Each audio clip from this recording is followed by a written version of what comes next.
And so I definitely, I feel like the lack of those resources in this county has been a really big issue.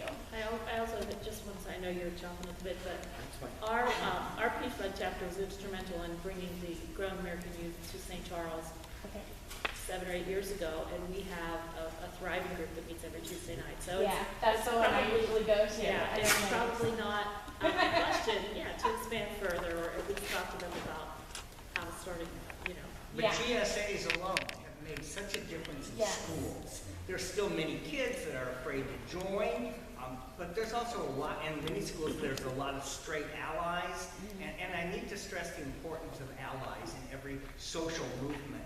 And there are so many girls out there who've been best friends with a gay boy in high school, and it saved his life. And saved his life. It's a very important role to be an ally. Also, as of 2 years ago, I qualified to be in P-Flag. Because my daughter came out. You probably know her if you go to the St. Charles. I'll talk to you about who she is later. I think I She know. says Jill's one of her favorite people. And in fact, this year, 3 of my kids marched with Growing American Youth. And I would be glad to partner with you to start up Franklin County.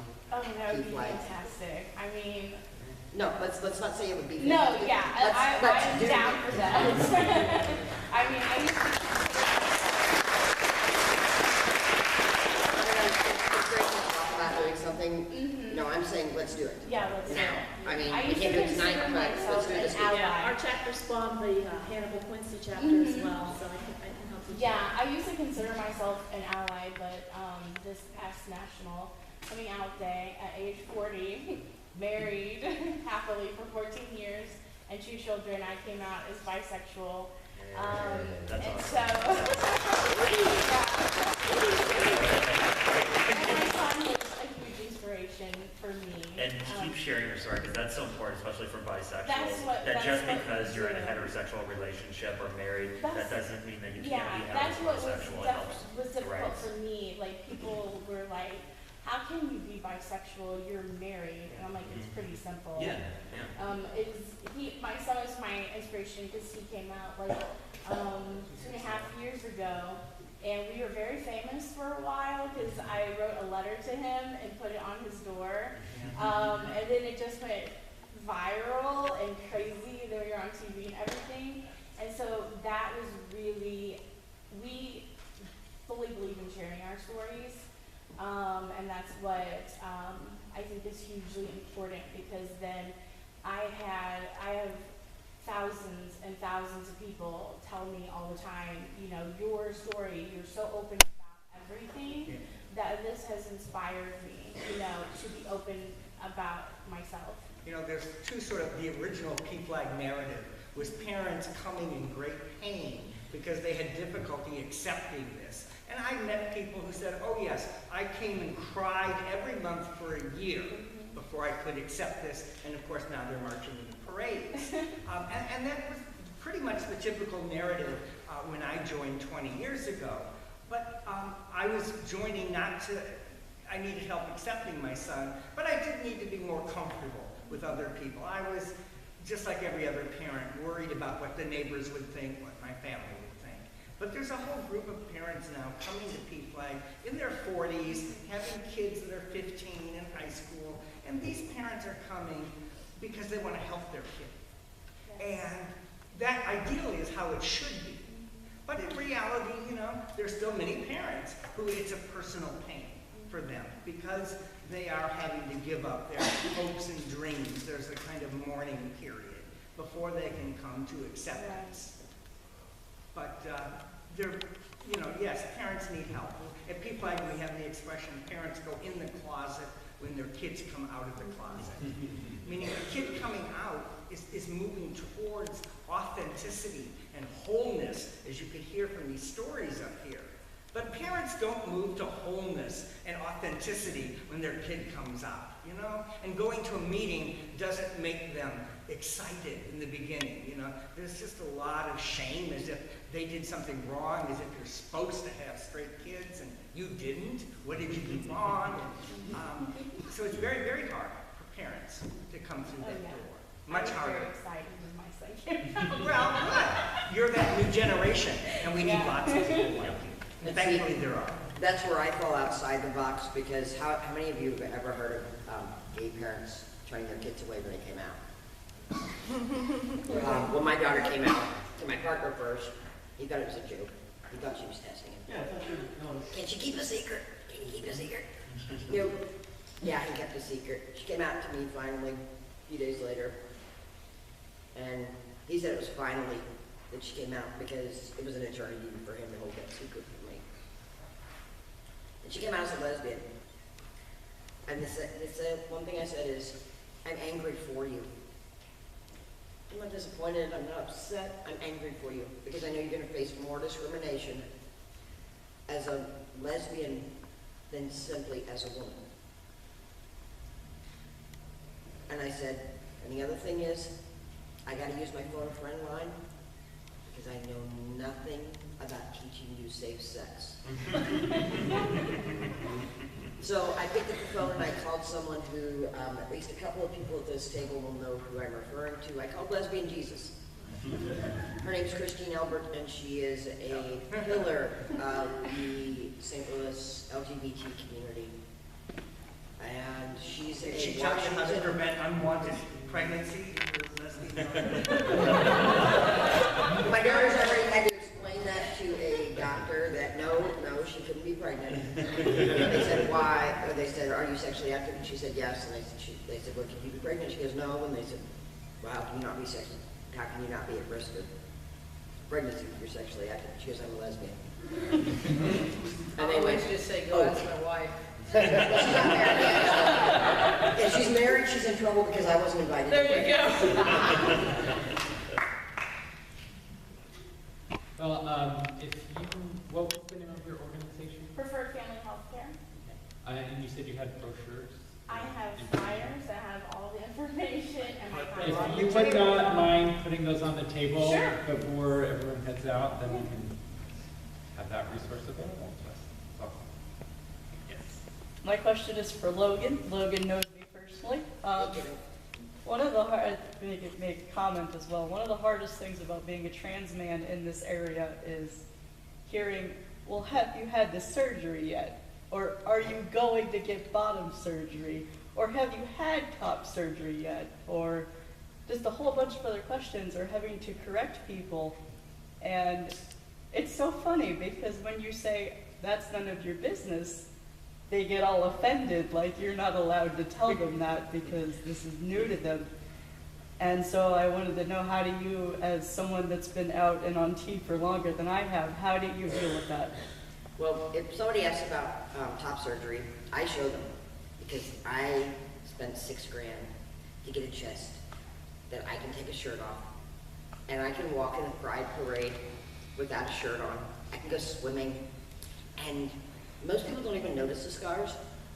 And the few who do, honestly, people think that I had like lung surgery or something.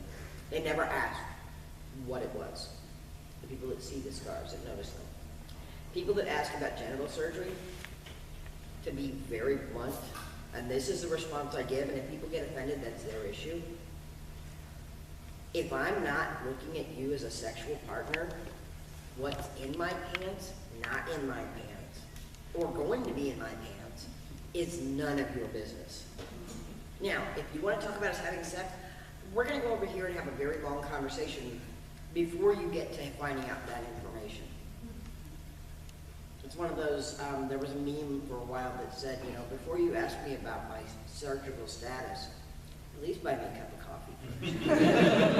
I'm not that cheap. I'll tell you what, Logan, you'll be the first person that knows when these are gone and I'm never wearing a shirt again. The first things I said whenever I woke up after having my chest surgery was, are they really gone? I'm actually afraid of what that's going to feel like. Like, I'm just going to be like, where'd they go? It's a huge weight off your shoulders. Alexander's response when he woke up from the seizure. Yay! If I could offer some advice, just always throw it back in their face. Just ask them if it's a man, just be like, how many erections have you gotten today? And could you tell me the exact time and the reasons. Yeah. Like, if we're gonna ask me about my genitalia, can I ask about your genitalia? And just, I don't know, if you throw it back in their face, be like, here's how awkward this is for you. How awkward is this for me? I can't wait for people to see my new ID, because that just came in and it says a little M next to the sex. And I was just like, yes, they're going to be so confused. Because mine still has that F word on it, because until... I'm sorry. Well, no, because until this last year, if I changed that M, that F to an M, my kids would have lost their health insurance. My marriage would have been invalid instantly. And my son's got cystic fibrosis, so he has a very expensive medical bill list. Just one of his medications is $2,600 a month before insurance. The funniest one, though, that I get asked me about my genitals is usually gay bottoms. Oh, I know, it's terrible. No, they ask Matthew's here. I don't care. I can say it clearly enough for him. He's old enough to hear this. Because they're like, why would you transition to be a guy? You could get guys as a girl. I'm like, dude.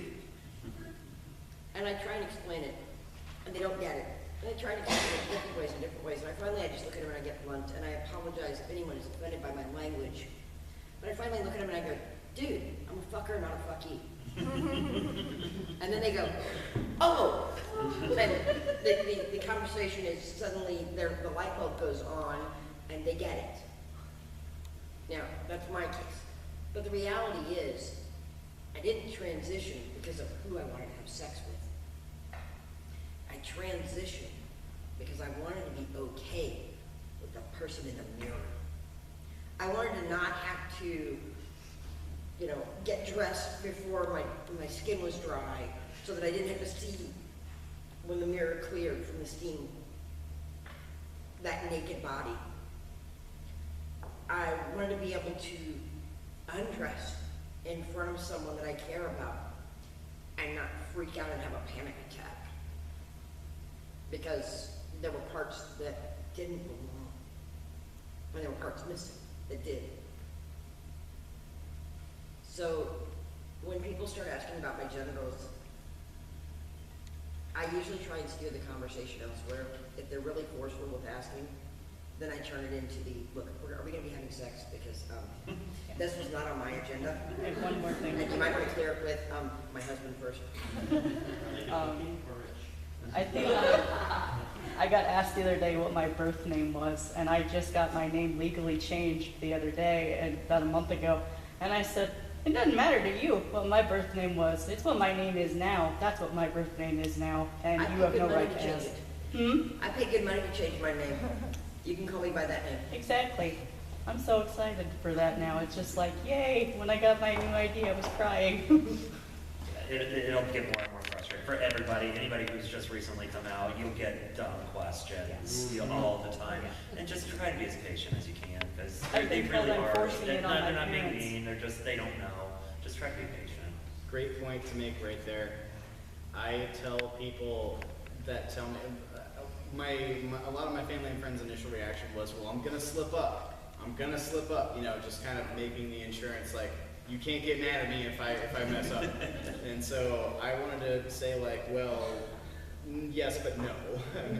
Yes, I have, I guess in some part of me, I, could have the gut reaction of hey, no, you can't say that. But what I like to tell people when they tell me things like that is, if you give me your effort, I will give you my patience. And that has worked really well.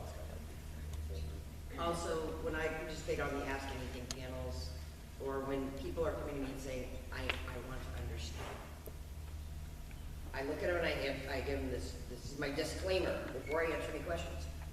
If you ask me a question, you are consenting to hear the answer. Whether it takes you far outside your comfort zone or not, that is on you. You consent to hear it.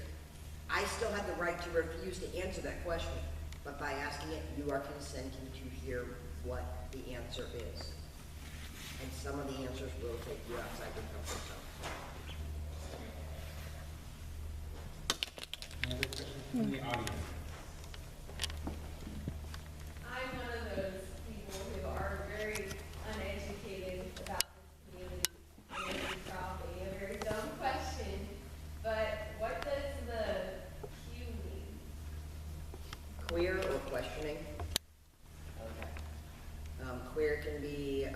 people who choose that identity instead of lesbian or gay or bi or trans or pansexual. Questioning can be, they're questioning their sexuality, they're questioning their gender identity, they're questioning whether they're even asexual or not. There was a vocabulary page that I saw out there on the table that gives, I had to explain to my brother, who's a heterosexual, what cisgender means. No, you're fine. Because I was like, you are a cisgender man. And he's like, what are you talking about? And a lot of you probably maybe don't know what that is. I mean, there's some, yeah. Check out that vocab. Oh, something to add on the phrase cisgender.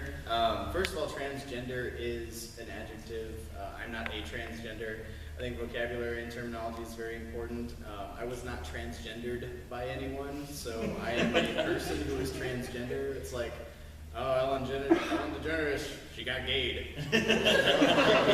Oh, did you guys hear Michael Jordan got blacked? You know, like, no. I'm a transgender woman, and I think that's sort of an important distinction to make.